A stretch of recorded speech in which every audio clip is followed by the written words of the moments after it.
Do you remember the very first time you were swept away by a game?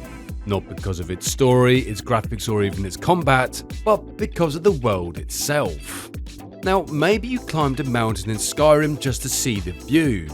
Maybe you took a detour in Breath of the Wild and stumbled upon a hidden shrine.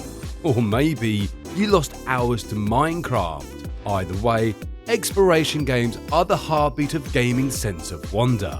But what is it about these titles that seem to pull us in completely? So join me today as I take a look at some of the magical moments that made exploration games so unforgettable.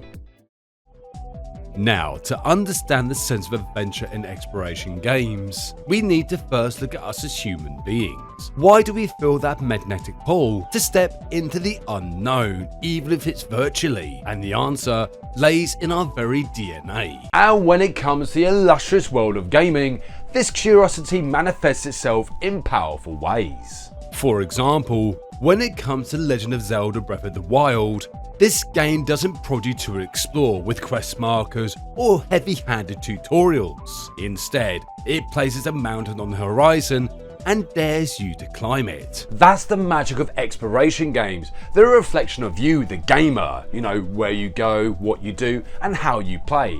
It's all unique. Oh, really? But for us to truly understand how exploration games have become what they are today, we need to go all the way back to the past to learn more. The year was 1986, which was a landmark year for gaming, and Nintendo dropped the original Legend of Zelda onto their grey box of fun. Now you're playing with power. Players at the time weren't handed a map or even step-by-step instructions. They were given a sword by an old man who told you to take it because it was dangerous to go alone. Now, Shigeru Miyamoto, the mastermind behind Zelda, based the game on his childhood memories of exploring the forests and the caves near his childhood home. But you also can't forget that in the same year, Nintendo released Metroid. While Zelda was about the expansive adventure, Metroid offers something much darker. You weren't exploring Hyrule, you were in fact trapped on an alien planet. And with every upgrade in Metroid, they weren't just tools, they were keys that opened up entirely new areas. This concept, now known as the Metroidvania style, has inspired some modern games such as Hollow Knight and Ori and the Silent Forest, which I will admit did pull at my heartstrings. Anyway, fast forward to 1993, Myst drops onto the gaming scene like a bombshell. Now, Myst itself transported players to a surreal dreamlike island, filled with cryptic puzzles, abandoned structures, and layers upon layers of hidden stories. And while Myst and its kin were carving out a niche for atmospheric exploration games, the late 90s and the early 2000s brought a new wave of titles that took exploration to a grander scale. But before we get to the Skyrims and the Fallouts, let's talk about the games that laid the groundwork. Now, how many remember Outcast? This game, being released in 1999, was a pioneer of open world exploration. It was one of those first games that made you feel like an outsider in a world that wasn't designed solely around you. But then there's also Shadow of the Colossus, which might not have been an open world game in a traditional sense, but it redefined what exploration could actually feel like. The game itself didn't give you quests or side missions, it simply let you wander and absorb the world around you.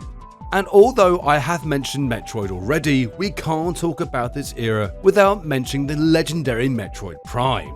The game itself perfectly blended the isolation of Myst with the action of a sci-fi adventure. Metroid Prime demanded that you immerse yourself in its world, scanning multiple objects, taking on alien foes, and uncovering the planet's secrets. In fact, the trilogy is one you need to play. But from here, let's enter the world of dragons. Now, when it comes to Skyrim, it can be considered the poster child for modern exploration. But what made Skyrim so special wasn't just its size, it was the sheer density of its world. And of course, let's not forget some titles that followed in Skyrim's footsteps. games like The Witcher 3 as well as Breath of the Wild took the concept of open world exploration and pushed it even further. These titles weren't just about exploring places, in fact there was so much more than that. They allowed us gamers to live out the fantasy of being an adventurer or a wanderer in a distant land, even if it was just for a short while. So, what's next for exploration games? What can we expect? With the advancements of technology, the possibilities are endless. Imagine worlds so detailed where you can reach out and feel the environment around you. And I suppose at the end of the day, exploration games tap into something primal within us. You know, the need to wander, the need to discover, and the need to uncover the secrets of the world around us. Anyway, come back next time for another amazing video within the world of gaming. Thank you so much for watching, and see you next game.